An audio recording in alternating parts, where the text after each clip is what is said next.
Today, I'm just going to give you a brief biblical history lesson on giving.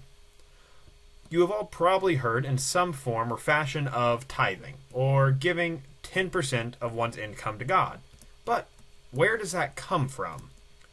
Well, in the book of Leviticus, the third book in the Hebrew Bible,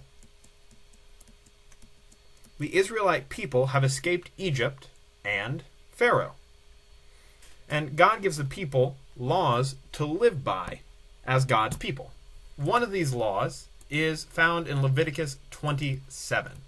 And this law specifically, well, it is concerned with giving back from what is brought from the land.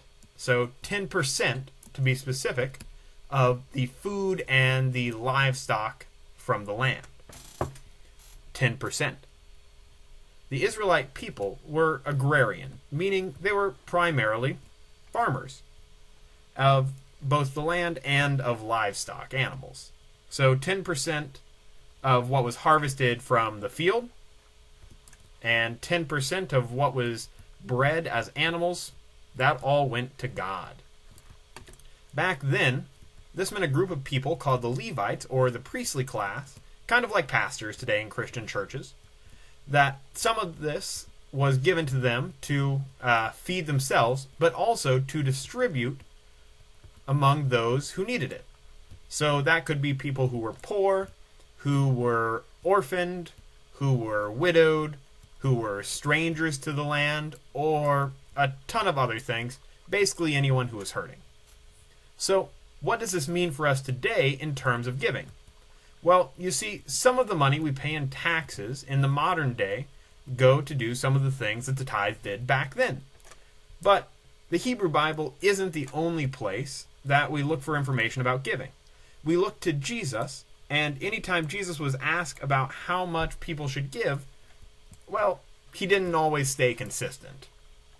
Jesus told one rich man to give everything he had to the poor. Zacchaeus told Jesus he'd repay the poor people that he stole from 4 times, and Jesus was okay with that amount. And still, there are other times when rich people give massive amounts of money, not nearly everything, but large amounts, and Jesus says that a woman who gave only 2 pennies gave the most.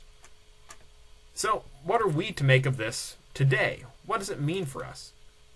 Well, I think the answer is with what Jesus was most concerned about: the people.